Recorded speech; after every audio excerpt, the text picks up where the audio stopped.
फिर आप हमें सनकादिकों ने शाप देकर के जय विजय को राक्षस बनाया और जय विजय जो कि साक्षात भगवान के पार्षद थे, इन जय विजय का भगवान ने किस तरह से उद्धार किया हम जानना चाहते हैं। तब कहते हैं देखो, जय विजय को शाप मिला, हिरण्याक्ष और हिरण्यकशिपु के रूप में उन्होंने जन्म लिया। और कहते हैं जिस समय में भगवान वराह ने हिरण्याक्ष का वध कर दिया, तो हिरण्याक्ष के वध के बाद में हिरण्यकशिपु ने भगवान के साथ वैर बांध दिया था। इसने कहा कि इस छलिया विष्णु ने मेरे भाई को छल से मारा, इसलिए मैं इस छलिया विष्णु को नहीं छोड़ूंगा। भगवान विष्णु के साथ वैर कर लिया। और जिस समय में ये हिरण्याक्ष मारा गया तो हिरण्यकशिपु अपने घर पर आता है और अपनी रोती हुई माता को सांत्वना देता है। हिरण्याक्ष की जो पत्नी है वह उसे सांत्वना देता है और सांत्वना देते हुए यहाँ पर वह बड़ी उच्च कोटि की बात कर जाता है। कहता है देखो, इस संसार के अंदर जो आया है उसको तो मरना ही है। कोई भी हो इस संसार में स्थायी रहने के लिए तो कोई आया ही नहीं है, कोई अजर अमर तो है ही नहीं। इसलिए इस दुनिया से अगर कोई चला जाए तो इसमें शोक नहीं करना चाहिए। जो जाने वाला है वही तो गया है। ऐसा तो है नहीं कि रहने वाला चला गया हो, जिसे जाना था वही गया है। और दूसरी बात, जाने वाला गया है और जाने वाला भी अपना नाम करके गया है, ऐसे व्यर्थ में नहीं गया है। हमारे भाई हिरण्याक्ष का सब जगह नाम था, सारे देवता लोग उनसे डरते थे, सारे देवता लोग उनसे कांपते थे। तो ऐसे नाम करके गया है। कोई हमारा भाई ऐसे साधारण भाई थोड़ा ही था। इसलिए हमारे भाई के लिए आपको शोक करने की आवश्यकता नहीं है। हिरण्याक्ष यहाँ पर यमराज जी का एक संवाद सुनाता है। कहता है एक बार की बात है कि एक सुयज्ञ नाम के राजा थे, जो बड़े ही प्रतापी राजा थे और जिन्होंने कभी भी युद्ध में शिकस्त नहीं खाई थी, कभी भी उनकी हार नहीं हुई थी। ऐसे पराक्रमी राजा थे। लेकिन हुआ ये कि जिस समय में व्यक्ति का काल आ जाता है उस समय में उसका पराक्रम धरा का धरा रह जाता है। सुयज्ञ जो किसी से नहीं हारते थे, आज उन्हीं के शत्रुओं ने चारों ओर से घेर करके और उस सुयज्ञ को युद्ध भूमि के अंदर मार डाला। जब सुयज्ञ मारा गया तो उसकी पत्नी को पता लगा। अब तो उसकी पत्नी रोती हुई चिल्लाती हुई आई और आकर के वहां रोने लगी, छाती पर माथा पटकने लगी, हाय स्वामी आप कहाँ चले गए? अरे आपके डर से तो ये शत्रु लोग कांपते थे और इस तरह से आप यहाँ धराशायी हो गए हैं। आपको इस तरह से धराशायी नहीं होना चाहिए था। और वह रोती है, चिल्लाती है। तो उस समय में वहां एक दूर छोटा सा बालक आता हुआ दिखाई देता है। वह बालक आता है और बालक हंसने लगता है। हंसते हुए बालक कहने लगता है कि इस दुनिया की विडंबना तो आप देखिए, ये दुनिया वाले उससे प्रेम करते हैं जो जाने वाला है, जो रहने वाला नहीं है। दुनिया वाले उससे प्रेम करते हैं और फिर चला जाता है तो फिर उसके लिए रोते रहते हैं। ये दुनिया वाले जानते हैं कोई साथ नहीं रहने वाला है, फिर भी ये व्यर्थ का झूठा प्रेम करते हैं और फिर व्यर्थ में उनके लिए रोते रहते हैं। इस तरह से वह बालक बड़ी ज्ञान की बात करता है और उस बालक की ज्ञान की बात को सुनकर के उसकी रानी बड़े सावधानी के साथ में उनकी बात को सुनती है।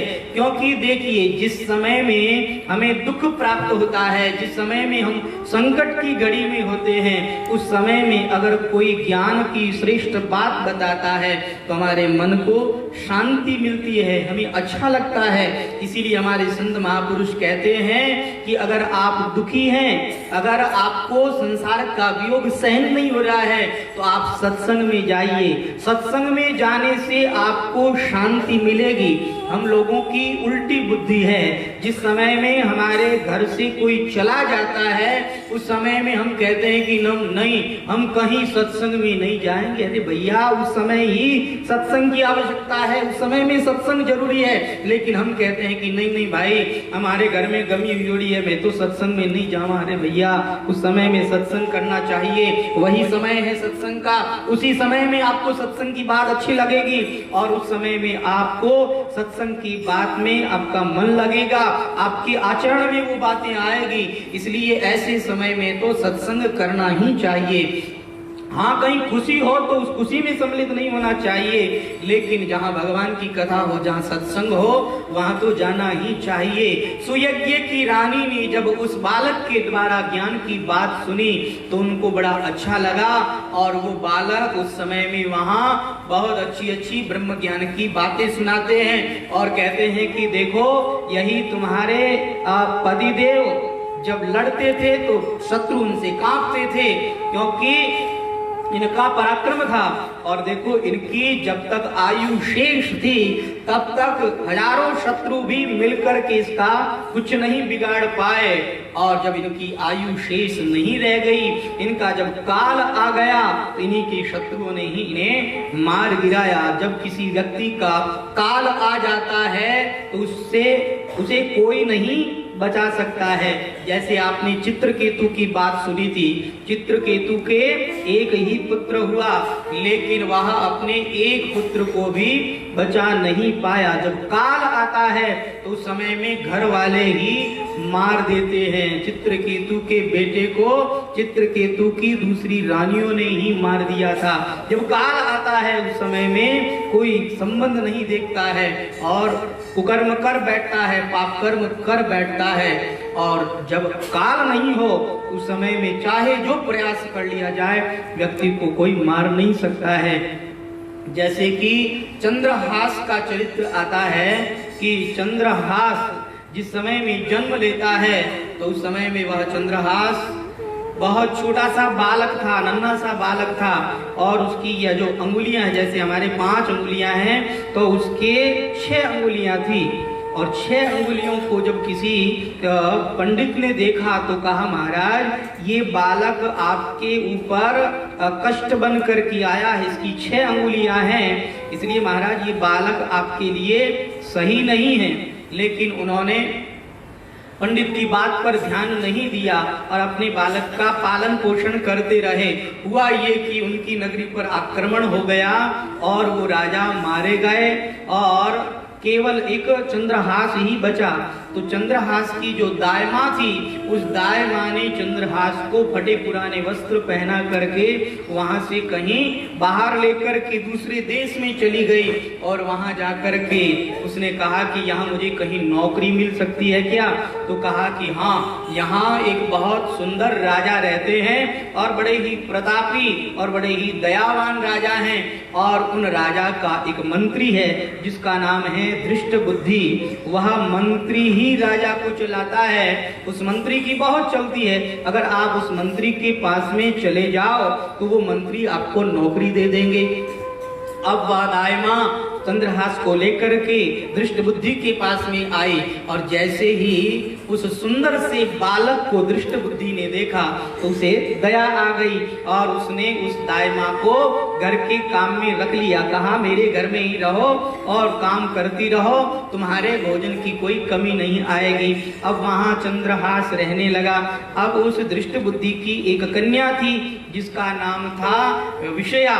अब वो विषया उससे 2 साल छोटी थी। अब वो बालक और बालिका आपस में खेलते थे। धीरे धीरे वो बड़े हुए।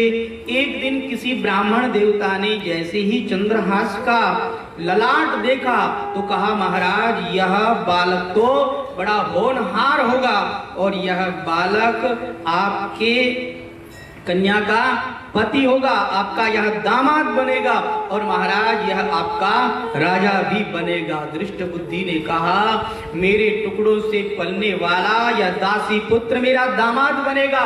नहीं, ऐसा नहीं हो सकता, मैं इसे मार डालूंगा, न रहेगा बांस न बजेगी बांसुरी। जब मैं इसे ही मार दूंगा तो क्या मेरा ये जवाई बनेगा, क्या ये मेरा राजा बनेगा, क्या ये मेरा मालिक बनेगा? तो उसने वहां पर उस समय में तो कुछ नहीं कहा, अपने विश्वसनीय सेवकों को बुलाया और कहा कि इस चंद्रहास को तुम ले जाओ और ले जा करके किसी जंगल में इसका खात्मा कर दो, इसे मार डालो। अब वो उस चंद्रहास को लेकर के जाते हैं। देखिए चंद्रहास जिस समय में बालक थे उस समय में किसी संत ने इन पर कृपा करके और इनको एक सालग्राम भगवान दिए थे। अब वो सालग्राम भगवान को सदा अपने पास रखते थे, रोज सालग्राम भगवान की वो पूजा नियमित रूप से करते थे। आज भी उनके पास में सालग्राम भगवान है और वो सेवक लोग उन्हें पकड़ करके जंगल के अंदर लेकर के गए हैं और कहा कि चंद्रहास अब मरने के लिए तैयार हो जाओ। कहा क्यों महाराज, मुझे क्यों मारना चाहते हैं? कहा हमें पता नहीं है तुम्हारा क्या अपराध है, हमारे तो स्वामी ने दृष्ट बुद्धि ने हमको तुम्हें मारने की आज्ञा दी है, इसलिए हम तुम्हें मारेंगे, हम तुम्हें जिंदा नहीं छोड़ेंगे। कहा ठीक है महाराज, जो होना है सो तो होएगा ही, लेकिन महाराज मेरी एक आपसे प्रार्थना है, मरने से पहले मैं अपने सालग्राम भगवान की पूजा करना चाहता हूँ, मुझे पूजा करने की आज्ञा मिल जाएगी? कहा ठीक है तुम पूजा करो। चंद्रहास सालग्राम भगवान को मुंह से निकाल करके और उनको स्नान करा करके उनकी विधिवत पूजा करता है।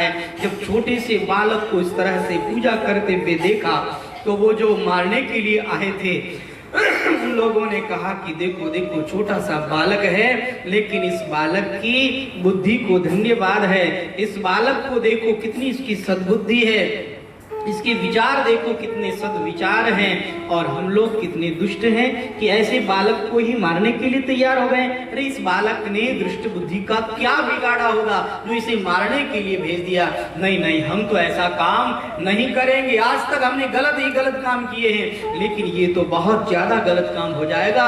एक बालक की हत्या, उसमें भी बुद्धिमान बालक और उसमें भी श्रेष्ठ बालक की हत्या हो जाएगी, हमें ऐसा नहीं करना चाहिए। तो उन सब ने चंद्रहास को समझाते हुए कहा कि देखो बालक, अगर तुम बचना चाहते हो तो यहाँ से किसी दूसरे देश में चले जाओ, वापस यहाँ मत आना, क्योंकि ये दृष्ट बुद्धि तुम्हें छोड़ेगा नहीं।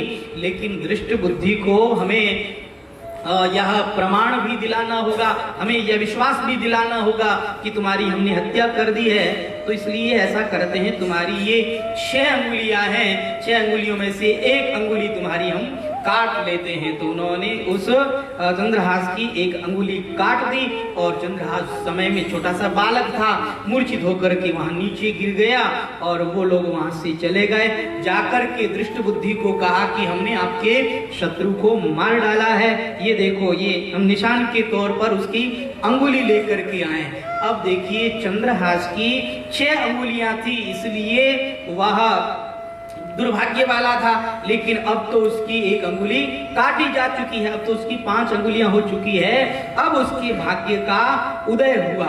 इधर से एक राजा जंगल में आए और उन्होंने क्या देखा कि एक बालक अचेत पड़ा है और उस बालक पर पक्षी भी छाया किए हुए वहां पर खड़े हैं, और वह बालक इतना सुंदर है, ऐसा लगता है कोई राजकुमार है। तुरंत उस राजकुमार को उन्होंने उठाया और अपने देश में लेकर के आ गए और यहाँ ला करके उन्होंने उसे अपना पुत्र बना लिया और चंद्रहास का वह लाड करने लगे, दुलार करने लगे। चंद्रहास भी राजकुमार की तरह रहने लगा और चंद्रहास का शुरू से ही इतना सुंदर स्वभाव था, वह छोटे छोटे नन्हे नन्हे बालकों से प्यार करने वाला और सबका सम्मान करने वाला ऐसा श्रेष्ठ बालक पाकर के राजा तो बड़े प्रसन्न हो गए थे। लेकिन हुआ ये कि ये जो राजा हैं ये उस राजा के अधीन थे, जो दृष्ट बुद्धि के स्वामी थे, जो राजा थे, उस राजा के ये अधीनस्थ राजा थे।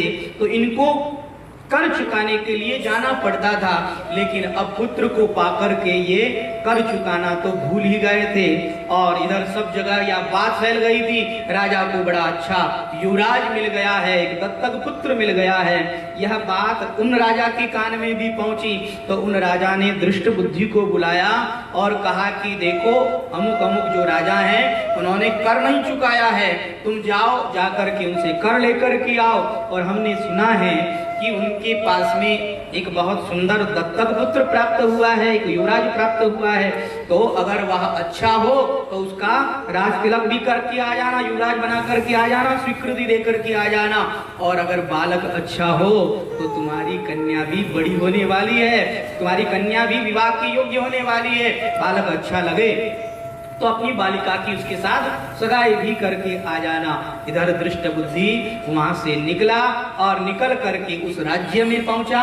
जैसे ही उस राज्य में पहुंचा, उस राजा ने बड़ा स्वागत किया, सम्मान किया, और दृष्ट बुद्धि का स्वागत सम्मान करके अपने युवराज को बुलाया और कहा कि युवराज प्रणाम करो, ये हमारे दृष्ट बुद्धि हैं, ये हमारे राजा के मंत्री हैं, इन्हें प्रणाम करो। जैसे ही युवराज ने प्रणाम किया तो उस दृष्ट बुद्धि को समझ में आ गया, अरे ये तो वही बालक है जिसको मैंने मरवाने के लिए भेजा था, लेकिन ये मरा कैसे नहीं है, जीवित कैसे रह गया। अब तो वह उसे मारने का उपाय सोचने लगा, कहा नहीं, इसे तो मुझे मारना ही होगा।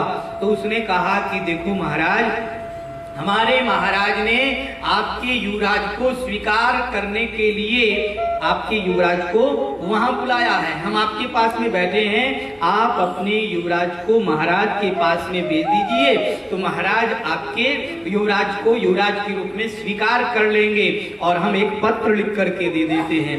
तो उन्होंने एक पत्र लिखा और वह पत्र उन्होंने युवराज को दिया और युवराज से कहना कि तुम पहले मेरे जो पुत्र हैं उससे मिलना और वो आपको राजा से मिलाएंगे और राजा साहब आपको युवराज के रूप में स्वीकार करेंगे।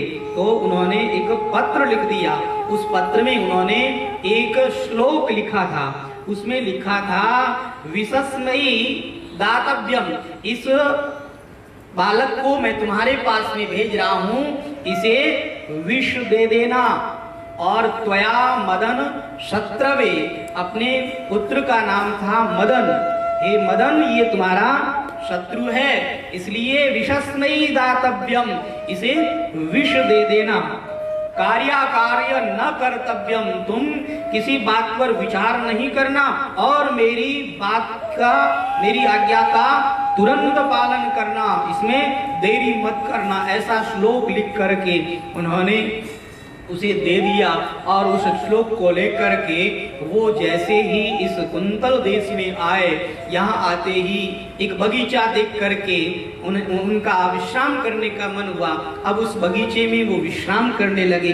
जब वो विश्राम कर रहे थे, जब उन्हें नींद आई हुई थी, तो उस दृष्ट बुद्धि की जो कन्या थी वह अपनी सखियों के साथ घूमती घूमती वहां आ गई और ऐसे सुंदर राजकुमार को देख करके वह उन पर मोहित हो गई और कहा कि इनके ये मुकुट में कागज किस चीज का है। कागज निकाला तो उसके अंदर लिखा हुआ था विषस्मयी दातव्यम त्वया मदन शत्रवे।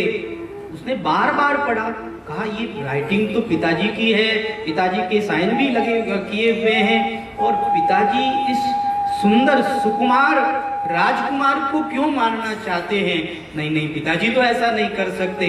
और लिखा है त्वया मदन शत्रवे, नहीं नहीं, कुछ तो लिखने में गड़बड़ हुई है। तो उसने विषस्मयी की जगह लिख दिया विषया अस्मयी धातव्यम और त्वया मदन शत्रवे। तो मदन शत्रवे अलग अलग शब्द था, उसको उन्होंने समासांत पद बना दिया, मदन शत्रवे एक शब्द बना दिया।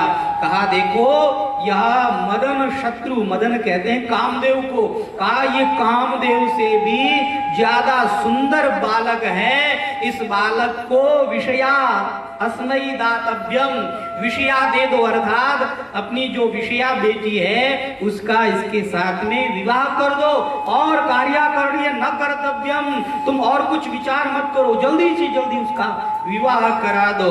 तो उसने वह श्लोक बदल करके वापस उसके मुकुट में डाल दिया, और इधर उनका भाई आया, भाई से वो मिले, और वह पत्र उन्होंने दृष्टबुद्धि के पुत्र मदन को दिया। मदन ने उस पत्र को पढ़ा। मदन ने जैसे ही पत्र को पढ़ा तो कहा, वाह, पिताजी ने हमारे लिए और ये हमारे जीजाजी भेजे, चलो इनके साथ में विवाह कराना, जल्दी से जल्दी कराना है, पिताजी की यही आज्ञा है। अब तो धूमधाम के साथ में अपनी बहन का इस चंद्रहास के साथ में विवाह कर दिया, इतना विधिवत और इतना धूमधाम से विवाह किया।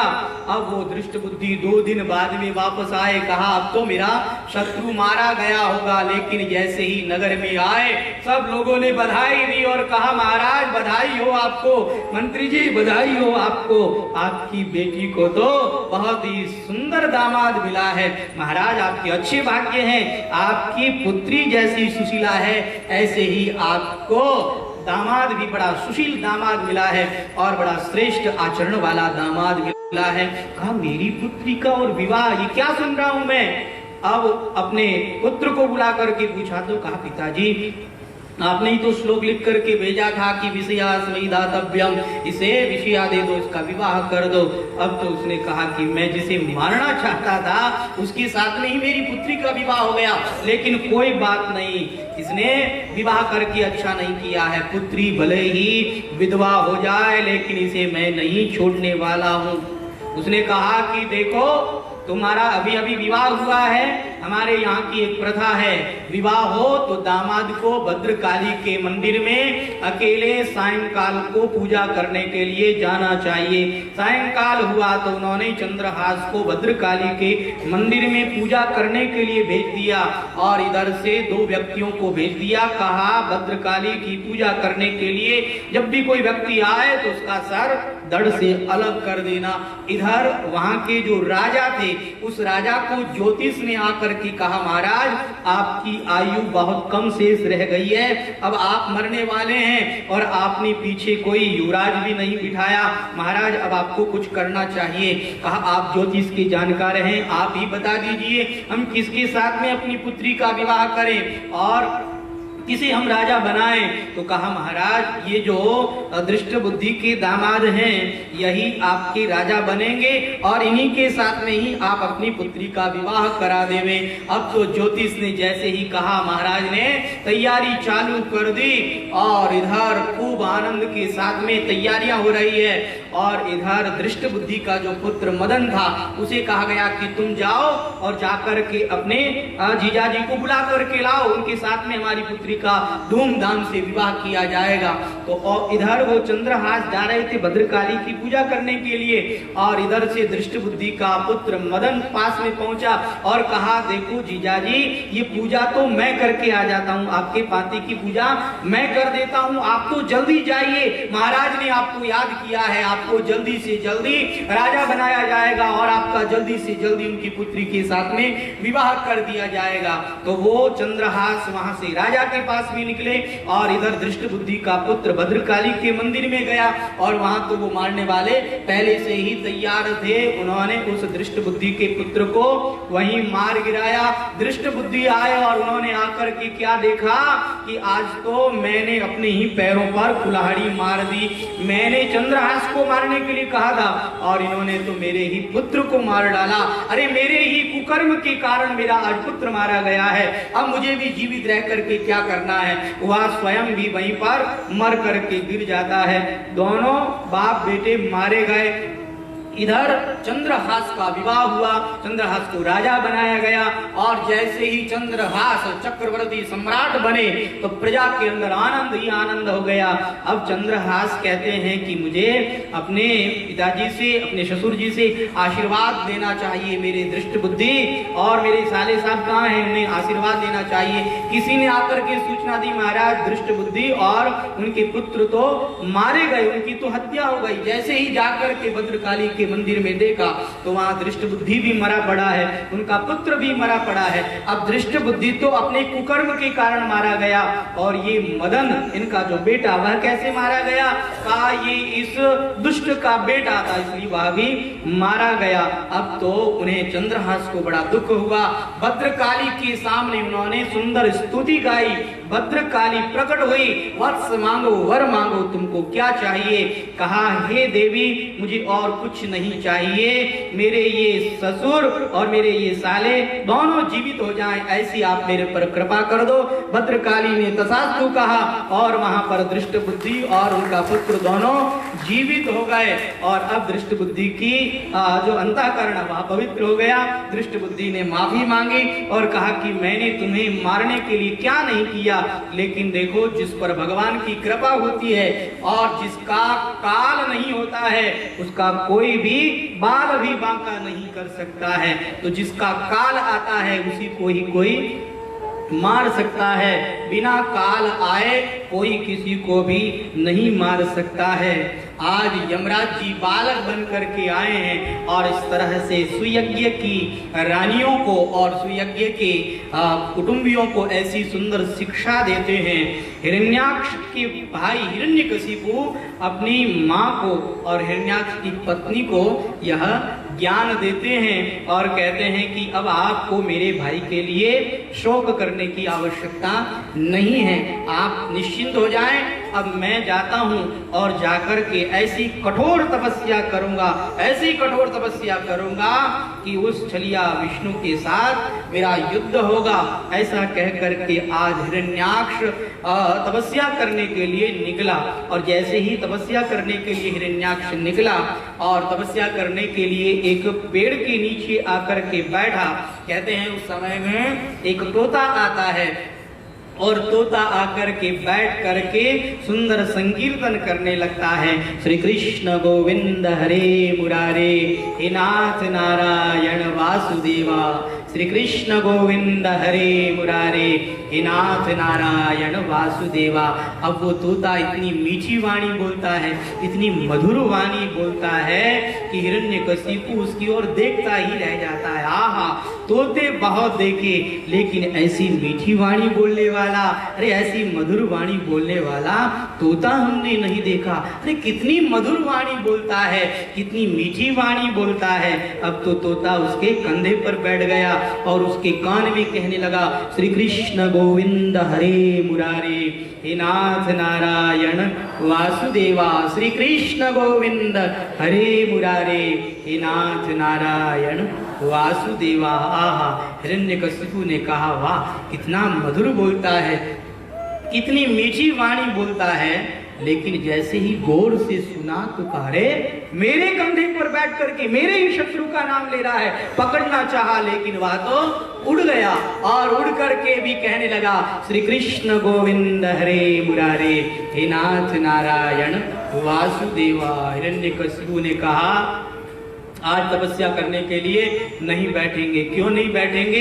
कहा, आज तो अपशकुन हो गया, मेरे शत्रु का नाम ले रहा है और मेरे सर पे बैठ करके, भैया आज तो अपशकुन हो गया, आज तो हम तपस्या करने के लिए नहीं बैठेंगे।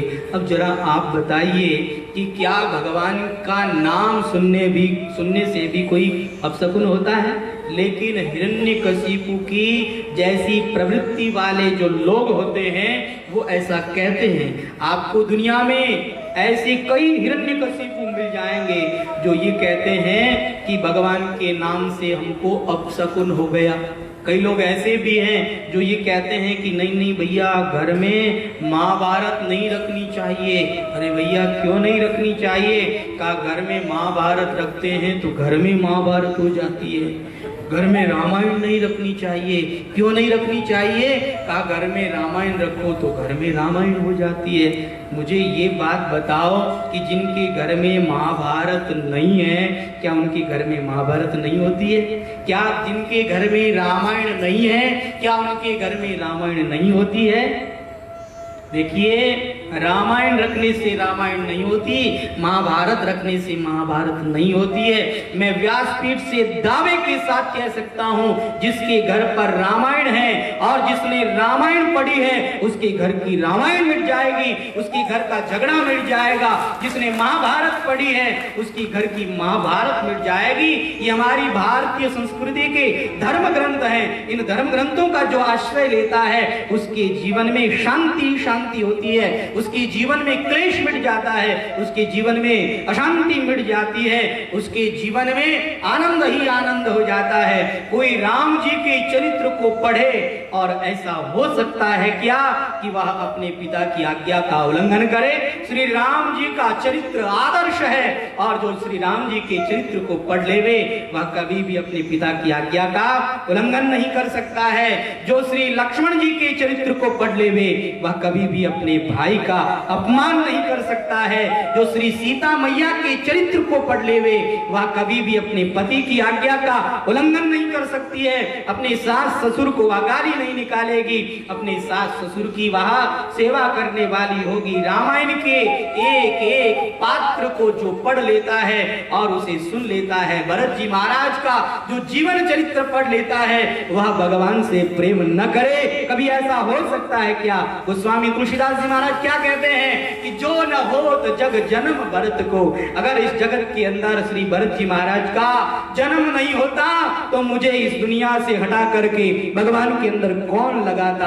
भरत जी महाराज का चरित्र ही मुझे इस संसार से हटा करके भगवान में लगाने वाला है। तो रामायण एक ऐसा आदर्श ग्रंथ है कि इस ग्रंथ को जो पढ़े उसके जीवन में शांति होती है और उसके जीवन का झगड़ा मिटता है, उसके जीवन का क्लेश मिटता है। लेकिन जो दुष्ट बुद्धि होते हैं, जो हिरण्यकशिपु की तरह प्रवृत्ति वाले होते हैं, वो लोग ये कहते हैं घर में रामायण नहीं रखनी चाहिए, घर में महाभारत नहीं रखनी चाहिए। हम कहते हैं आप धर्म ग्रंथों को अपने घर में रखिए और उन्हें पढ़िए, उनके द्वारा आपके घर में शांति ही शांति होगी। एक बार की बात है कि एक व्यक्ति बड़ा नास्तिक था और वह बड़ा कंजूस भी था। उसने किसी पंडित जी को जाकर के पूछा और कहा कि महाराज मेरे घर में अशांति बहुत है, मेरे घर में शांति हो जाए, इसके लिए कोई उपाय बताएं। तो पंडित जी ने कहा घर में 24 घंटे का रामायण पाठ करवा लो तो तुम्हारे घर में शांति हो जाएगी। उस व्यक्ति ने कहा ठीक है महाराज मैं रामायण पाठ करवा लेता हूँ। अब वह रामायण पाठ कराने के लिए किसी पंडित जी को बुलावा नहीं भेजता है। कहता है पंडित जी को बुलाएंगे तो उनको तो कुछ न कुछ दक्षिणा देनी पड़ेगी और वह दक्षिणा देना मुझसे होगा नहीं, इसलिए वह स्वयं ही रामायण का पाठ करने के लिए बैठ गया। 24 घंटे का उसने रामायण पाठ बिठाया और जैसे ही रामायण पाठ पूरा हुआ संयोग ऐसा हुआ कि उसके घर की भैंस मर गई और जैसे ही घर की भैंस मरी तो वो व्यक्ति क्या कहता है कि देखो देखो मैं रामायण रो पाठ करियो इन वास्ते हमारे घर की भैंस मरी है। अब आप बताइए कि रामायण का पाठ करने से क्या कोई भैंस मरती है क्या? लेकिन उस व्यक्ति ने कहा नहीं नहीं, बस ये रामायण का पाठ किया है इसीलिए ये भैंस मरी है। तो उस व्यक्ति ने वहां पर रामायण पाठ बंद कर दिया और इतने में ही उस भैंस का जो पाटा था वह जोर जोर से चिल्लाने लगा, वह रोने लगा और जैसे ही वह रोने लगा तो वो व्यक्ति कहता है कि तू चुपचाप बैठ जा, थारी माँ ने मारने वास्ते तो पूरी रामायण रो पाठ करियो, जन थारी माँ मरी, तू एक चौपाई रो भी नहीं है, चुप हो जा। तो ऐसे ऐसे लोग भी होते हैं जो भगवान के नाम को भी अपशकुन मानते हैं, लेकिन भगवान के नाम से क्या कोई अपशकुन होता है? भगवान के नाम से कोई अपशकुन नहीं होता है। हमारे संत महापुरुष तो कहते हैं मंगल भवन अमंगल हारी। भगवान का नाम मंगल भवन है और अमंगलों को हरने वाला है, इसलिए भगवान के नाम से कभी कोई अपशकुन हो ही नहीं सकता है। लेकिन हिरण्यकशिपु की प्रवृत्ति वाले जो लोग होते हैं वो लोग ऐसा मानते हैं। आज हिरण्यकशिपु तपस्या करने के लिए नहीं बैठा और यह आज वापस आ गया। कयाधु ने पूछा, क्या बात है महाराज, आप तो गए थे तपस्या करने के लिए और इतनी जल्दी वापस लौट करके आ गए। कहा देखो आज तो अपशकुन हो गया था। कहा महाराज आप भी अपशकुनों को मानते हैं? कहा नहीं नहीं, वैसे मैं तो अपशकुनों को नहीं मानता हूँ, लेकिन आज अपशकुन कुछ बड़ा अपशकुन हुआ है। कहा कैसा अपशकुन, मुझे बताएं तो सही, आपको कैसा अपशकुन हुआ? तो उसने कहा देखो, जैसे ही मैं तपस्या करने के लिए बैठा तो उसी समय में वहां पर एक तोता आ गया। और क्या बताएं, तोता बड़ी मीठी वाणी में, बड़ी मधुर वाणी में कह रहा था, श्री कृष्ण गोविंद हरे मुरारे, हे नाथ नारायण वासुदेवा। आहा, कयाधु ने आज तक हिरण्यकशिपु के मुख से और भगवान का नाम नहीं सुना था, आज पहली बार भगवान का नाम सुना।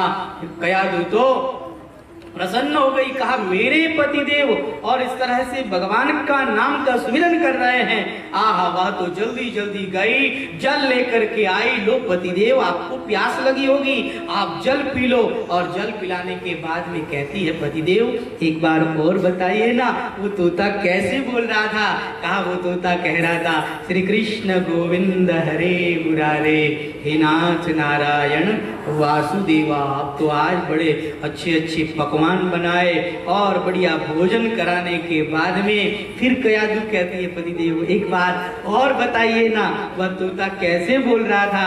कहा वो तोता कह रहा था, श्री कृष्ण गोविंद हरे मुरारे, हे नाथ नारायण वासुदेवा। आहा, आज तो कयाधु बड़ी प्रसन्न हो रही है। कहा आज तो 108 बार भगवान के नाम लिवा करके ही रहूंगी। रात्रि में सोते समय में उनके पांव दबाती है और कहती है, पतिदेव आप उस तोते की नकल करते हैं, बड़ा अच्छा लगता है। मैंने इस तोते को सुना नहीं, आपने सुना, जरा बताइए ना वो तोता कैसे कह रहा था? तो हिरण्यकशिपु कहता है, मेरे कान में अभी भी वो शब्द गूंज रहे हैं। वो तोता बड़ी मीठी वाणी में और बड़ी मधुर वाणी में कह रहा था, श्री कृष्ण गोविंद हरे मुरारे, हे नाथ नारायण वासुदेवा। 108 नाम तो आज लिवा ही लिए कयाधु ने। और कहते हैं आज ही के दिन प्रहलाद जी महाराज इनके उदर में आए हैं और तपस्या करने के लिए हिरण्यकशिपु गया है। अब हिरण्यकशिपु ने ऐसी कठोर तपस्या करी है, ऐसी कठोर तपस्या कि उसके शरीर में दीमक लग गई, सारे मांस मज्जा को दीमक चाट गई, केवल हड्डियां मात्र शेष रह गई है। लेकिन इस हिरण्यकशिपु की सहनशीलता को देखिए, इसकी कठोर तपस्या को देखिए। यह तपस्या करने से हटा नहीं, एक पैर पर खंबे के समान खड़ा हुआ, ब्रह्मणे नमः ब्रह्मणे नमः, इस तरह से ब्रह्मा जी की आराधना कर रहा था। और आराधना करते करते जब इसके शरीर से दिव्य तेज प्रकट होने लगा तो देवताओं के आसन जलने लगे, देवता लोग घबराने लगे, ब्रह्मा जी के पास में आए, प्रभु जल्दी कीजिए, ये दुष्ट तपस्या कर रहा है, हम जल रहे हैं, इसकी तपस्या को आप बंद करवाएं। कहा ठीक है देवताओं, घबराओ नहीं, मैं अभी जाता हूँ और अभी जाकर के इसकी तपस्या बंद करवा करके आता हूँ। तब ब्रह्मा जी आते हैं और आकर के उसके ऊपर कमंडलों का जल छिड़क देते हैं, जिससे कि उसका शरीर वापस हृष्ट पुष्ट एवं बलवान हो जाता है। और वह हाथ जोड़ करके खड़ा है।